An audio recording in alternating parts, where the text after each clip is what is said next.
"Oh, Master," this is Moses speaking to God. "Oh, Master, please send somebody else." And God got angry with Moses. "Don't you have a brother, Aaron the Levite?" You see, basically what's happening is this, is God says, "Moses, I'm calling you to something greater. The whole reason you've survived this mass genocide, the whole reason I've let you live in the Pharaoh's house, the whole reason why the people haven't been pursuing you to try to kill you for murder, the whole reason you're still alive, Moses, is because I've called you to something greater. I want you to do something important with your life." And Moses looks at God and goes, "I don't want to." You see, God, I have a stuttering problem. I don't like to speak in front of people. I'm afraid of public speaking. Can you just get someone else to do it?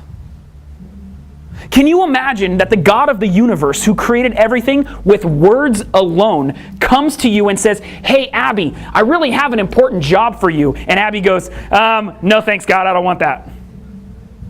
No, you'd be like, "Holy crap, God is real. I'm going to do whatever you want me to do." Right? Most people. And Moses looks at him and goes, "I don't want to, God. I don't like talking in front of people." Huge, huge mistake. And God finds a way to still use Moses. Fears and all. Not knowing what he's supposed to do. Not being perfect. Not being the poster child for God. A murderer and a fugitive. And God says, "I don't care who you are, Moses. I don't care how the world perceives you, Moses. I don't care how perfect or imperfect you are, Moses. I've called you for something. You're born for a reason. And I, God, will make sure that you live it out, Moses." Because like Tim said during worship, God will relentlessly pursue you until you give in to what he has called you to do. Because God's love for you is just encompassing every aspect of who you are. You see, Moses was an idiot just like me. And God has called him to something greater just like me and just like you. Moses begins to kind of get things squared away, and he starts to understand the magnitude and the reason why he is alive. There's miracle after miracle that happens. The plagues that some of you guys had discussed. These crazy, amazing things that happened through the hands of Moses himself because God gave him supernatural powers. I'm not talking about X-Men. I'm not talking about Spider-Man stuff. I'm talking about God powers. Where it rains down big chunks of ice known as hail to destroy all their food. Where frogs and locusts begin to just run through the entire town, destroying everything. When literally every drop of water, whether it's in the tap, whether it's in the river, or whether it's in their toilets, turns into blood. Extraordinary, miraculous things happen through the hands of Moses. Because he has submitted himself to God. I want you guys to check out this next verse. It says, "Then Moses stretched out his hand." You see, the plagues have come down. The plagues have destroyed all morale for the Egyptians. And the Pharaoh finally goes, "Get out of my town. I hate you people. All you do is bring me bad luck. Go ahead and go out into the wilderness. Worship your God because I don't want to have anything to do with you." And Moses gathers up some 2 to 3 million people. We're not talking about a small amount of people.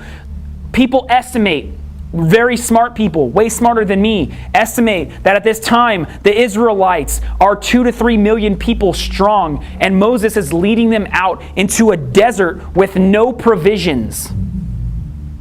It's a desert with no life. And all they get to bring with them is what they take from the Egyptians.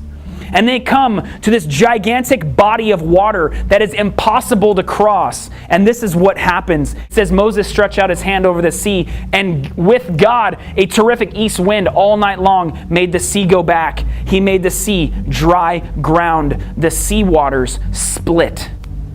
Literally, through Moses, God works, and Moses puts his hands over this ocean, and the Bible says a wind comes and literally parts an entire ocean, not just parting it, but parting it to the point where the people walk across this mass ocean on dry ground. Millions of people walking in between giant walls of water to get to the other side, to get to freedom, through a man who is a murderer, a fugitive, and a denier of God. You see, your life is bigger than your mistakes. You've been called to something greater than simply breathing and walking. Moses is a man that was a complete and utter failure without God. You and I are complete and utter failures without God. You are not smart enough. You are not funny enough. You are not strong enough. You are not powerful enough to do this life on your own. It is impossible. You will never have fulfillment. You will never have peace or joy or understanding greater than your little tiny circle. And you will never understand the joy of walking hand in hand with God and doing what He's asked you to do. Through Moses' failures and inadequacies and lack of understanding, God moved oceans, who called down the heavens, who performed miracle after miracle through a man who at one point in life did not even love God. And God changed him. And I wonder how many people sitting in here needs to be changed by God.